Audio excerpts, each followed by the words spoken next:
Hello again, and welcome to another review session for your final exam in Calculus 3208, brought to you by CDLI as usual. This is installment number 3 in the last unit, Unit 8, on calculus of exponential and logarithmic functions, I should say. And now what we're looking at is the derivatives of general exponential and logarithmic functions. We've already seen how to differentiate natural exponential and natural logarithmic functions. What do we do about all the other exponentials and logs? Well, let's see how we get there.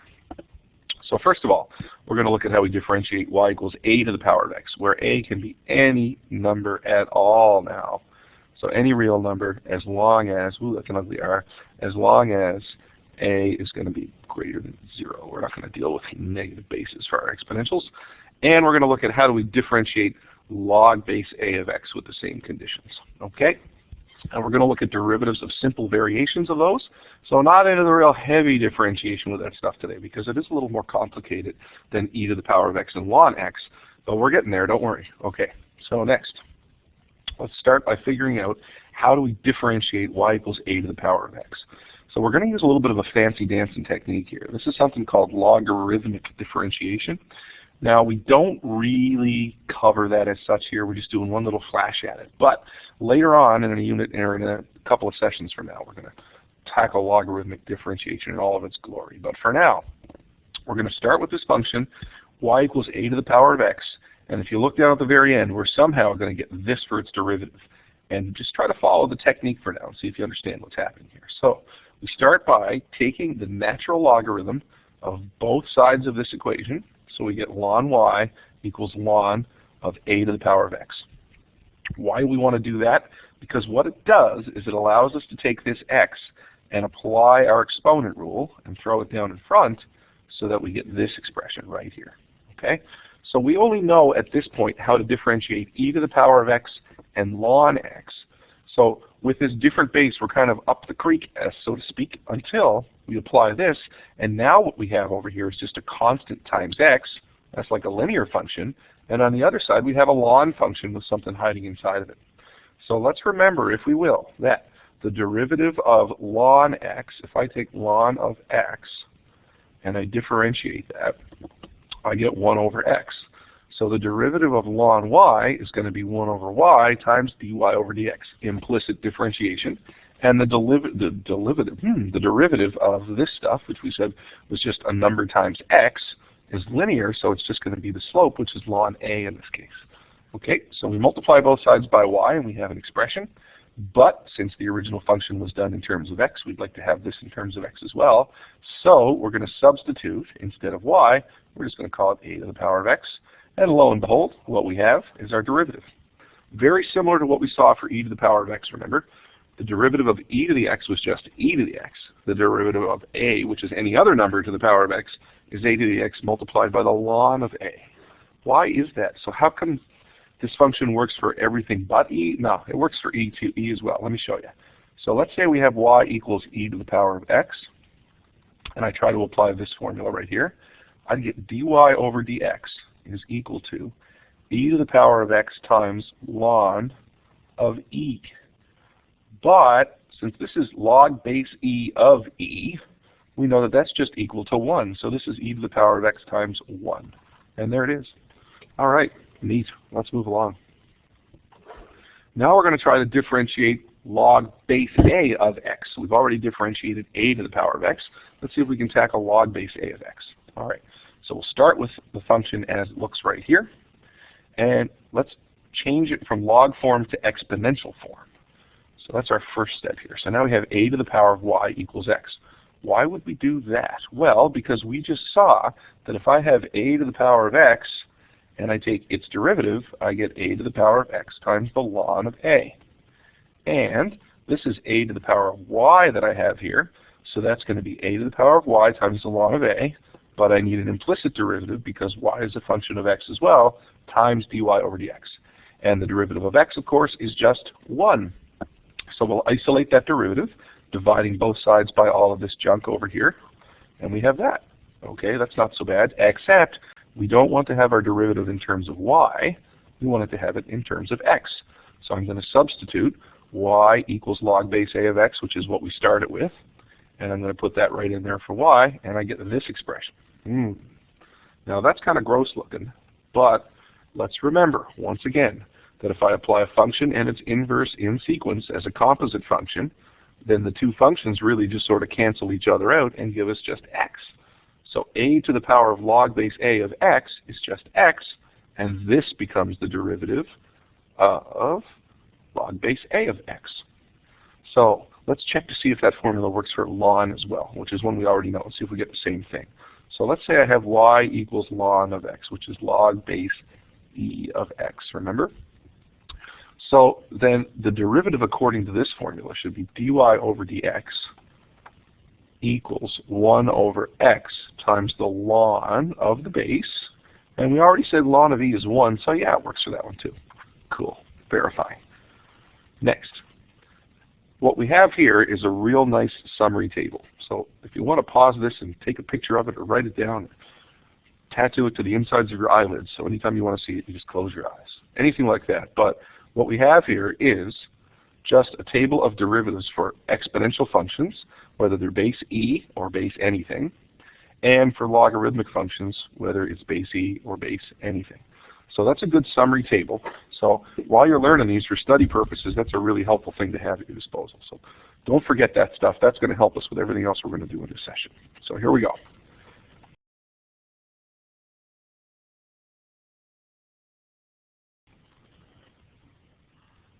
Alrighty, so now we're going to find f of x equals 3 to the power of x, and we have to differentiate. So f prime of x, let's remember the rule. If it's a to the power of x, we get a to the power of x times the ln of a, and that's all there is to it. Simple. Okay, so for the next one, f of x equals 5 to the power of 4x. Almost the same thing, except we have this stuff hiding inside. For some reason I have A, B, C, C here. That's what you call a shoddy job on cut and paste. Okay, so f prime of x here is going to be equal to 5 to the power of 4x times the ln of 5, like we did before, except we have to multiply now by the derivative of the guts, which is just a 4. So we'd probably write this more like 4 ln 5, if you want, times 5 to the power of 4x. I don't know. It's all the same thing. It's just multiplication. Okay, so for the next one, which is B, f prime of x this time. Well, we're going to keep that 2 floating around because it's just a constant multiple. And I'm going to multiply it by the derivative of 3 to the power of x, which we already saw is 3 to the power of x times the ln of 3. And there's not much more we can do with that. If you wanted to change the order, you could, but not really a big deal. Alrighty, the next one. Whoa, this looks scary, but let's break it down. All of this business, let me highlight that for you so you can see what I'm talking about. All of this business right here is the exponent. And in case that wasn't very clear, now you can see it a little better. So everything I've highlighted there is the exponent. So if I'm going to differentiate this, well, there's 2 terms. The first of which has a constant multiple. So I'm just going to keep the constant multiple right there, the 3. So that doesn't affect the derivative. We know that. And the second term here is a 7, which is a constant, so I don't need that. I'm just going to turf it when I go to my derivative. So my derivative here is just really, the only part I have to worry about is differentiating that. So that's 5 to the power of 1/4 of x minus 8, multiplied by the ln of 5, and multiplied by the derivative of the exponent, which in this case is just 1/4. So I will write this a little bit friendlier. Let's call it 3 ln 5 over 4 times, let's see, what do we have now? 5 to the power of 1/4 of x minus 8. The only thing else you could do there, and you could do it really with any of these, like this one, you could take this 4 and make it an exponent inside your logarithm, but I don't know, is that really any simpler? Probably not. Same thing here. I could call this 5 to the power of 3/4 or something, or the 4th root of 5 cubed, but I don't think that's much friendlier than what we have. Let's roll right along. Okay, now we have to differentiate some log functions that are not base e, so something else here. So the first one should be fairly straightforward. We'll just follow the formula.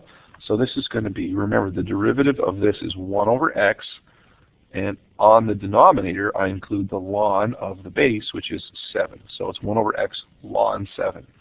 Okay, so for part B then, f prime of x is going to be 1 over the argument, which is 5x, times the ln of 3, and that's just the derivative of the outside layer. Still got to differentiate the 5x, which is 5. Okay, so if I really want to simplify this, I can take those 5s, chuck them in the wash, and I just have 1 over x ln 3. Okay, so that's not so bad. For this next one, f prime of x, well, it's going to be constant multiple, has no effect on the derivative, so we'll keep it there. Now, there's no base written here, so that's going to be what we call the common logarithm, or log base 10. So this becomes 1 over x times the ln of 10. Or if you want, you can call this 3 over x ln 10. And that's about as far as I'd take that one. Then for the last derivative of a log function that we have here, f prime of x in this case is going to be equal to, okay, constant multiple out in front can stay out in front. And again, this guy right here, when I differentiate, 0, don't need him. So this is 1/2 times.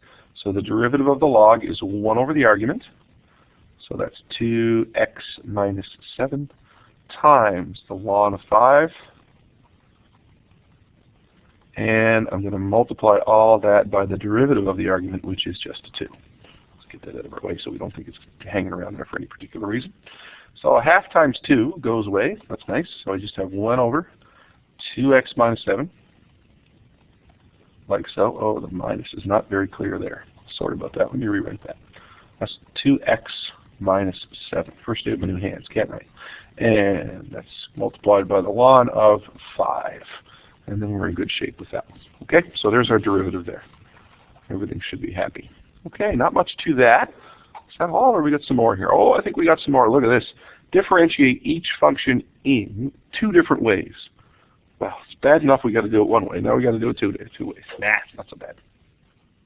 Verify that both your answers are equal. Well, let's see what we can do here. I'm just going to differentiate the first one sort of straight up using. This is going to be the derivative of 5 to the power of 2x will be 5 to the power of 2x times the ln of 5 multiplied by the derivative of what's inside, which is 2. Okay, so there's one way to get that. Then I have to find the derivative a different way and show that they're equal. Well, watch this little trick. I'm going to say that this is 5 to the power of x times 5 to the power of x. Because if I have 2x, that's the same as adding these two guys together when I have the same base. So now I'm going to use product rule to differentiate. So y prime, the derivative of the first one, it's going to be the same as the derivative of the second one. I'm all scared. No, it's not so bad. So it's going to be 5 to the power of x times ln 5 times the second, which is 5 to the power of x. And the derivative of the second will also be 5 to the power of x times ln 5 times the first, which is also 5 to the power of x. Okay, so what do I have there? I've got, for the first bit, if I do combine these now, that's 5 to the power of 2x when I add the exponents, ln 5, plus another 5 to the power of 2x, ln 5. And if you have one of them and I give you another one, you have 2 of them. So 2 times 5 to the power of 2x, ln 5. And hey-oh, look, it's the same thing that we had up here. Those 3 things multiplied together. Nice. Okay. Let's try the second one. So let's try and differentiate it as it is first, and then we'll see if we can change it and do it a different way. So the first way we can do this, constant multiple has no effect on the derivative, so we'll keep the 1/3 out in front. And the derivative of log base 3 of x is 1 over x ln 3, which we'd probably write as 1 times 1 is 1 over 3x ln 3. Okay, so we'll take that. Then we'll try it a different way. So another way. Well, what can we do to this logarithm to make it different? We can take this coefficient and turn it into an exponent on the x. So we'll call that y equals log base 3 of x to the power of 1/3. So then y prime will be 1 over x to the power of 1/3 times the ln of 3 times the derivative of what's up here. So that's going to be 1/3 x to the power of negative 2/3. Okay, so if we try to simplify that now, y prime is going to be equal to Upstairs, I'm not going to have anything but a 1 because the only thing I have that's not already in the denominator has a negative exponent, so I'm just going to put a 1 up there. Downstairs, I've got x to the power of 1/3. Oops, I forgot the 3. 1/3 puts the 3 down here. Times x to what is now going to be the power of 2/3 times the ln of 3. And that just gives us 1 over 3, and 1/3 plus 2/3 is 1. X times the ln of 3. Lo and behold, they're the same. Yippee! We got it. Okay. You guessed it. Next is the your turn question. So here you go. You got to earn your keep here. Work for your supper, as my mother used to say. So let's see if we can figure this out. Differentiate. F of x equals that stuff, and f of x equals that stuff. You'll notice that what these are really is that they're complete and total transformations of the functions. We've got a vertical stretch, vertical translation, horizontal stretch, horizontal translation. No reflections, but negatives, positives, all the same.